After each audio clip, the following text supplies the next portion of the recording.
தன்னோட ஒய்ஃப் தன்னை டைவர்ஸ் பண்ண போறான்னு சைக்கோ ஹஸ்பண்ட் தெரிஞ்சுக்கிறான். அவ வேலையில இருந்து வந்த உடனே வீட்டுல கேண்டில் டின்னரை ஏற்பாடு பண்ணிருக்கான். இதுவரை கல்யாணம் ஆனதுல இருந்து அவன் சமைச்சதே இல்ல. ஆனா ஃபர்ஸ்ட் டைம் அவன் சமைச்சிருக்கான். இதெல்லாம் பார்த்த உடனே அந்த ஒய்ஃப்க்கு ரொம்ப சந்தோஷமா இருக்கு.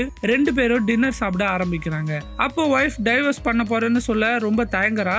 அந்த டைம்ல ஹஸ்பண்ட் ஃபர்ஸ்ட் பேச ஆரம்பிக்கிறான். நான் உன்னை ரொம்ப லவ் பண்றேன், நம்ம 2 பேரும் சேர்ந்து ஒரு குழந்தைய பெத்துக்கலாம் அப்படின்னு சொல்றான். இவனுக்கு ஆக்சிடென்ட் ஆனதுல இவனால குழந்தை கொடுக்க முடியாது.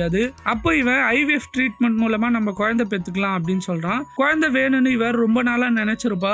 ஆனா இவன் இப்படி பேசுறது அவளுக்கு என்ன சொல்றதுன்னே தெரியல. ஆல்ரெடி இவர் ரொம்ப நேரமா ஒர்க் பண்ணிட்டு இருக்கா. அவளோட டிசபிள் ஹஸ்பண்டையும் பாத்துக்கணும். இந்த சிச்சுவேஷன்ஸ் எல்லாம் மனசுல நினைச்சு குழந்தை இப்போதைக்கு வேண்டான்னு சொல்லிடுறா. இதை கேட்டு அந்த ஹஸ்பண்ட் ரொம்ப டிசப்பாயிண்ட் ஆயிடுறான். தனியா பாத்ரூமுக்குள்ள போய் கதவை மூடிட்டு யோசிச்சுக்கிட்டே குளிக்க ஆரம்பிக்கான்.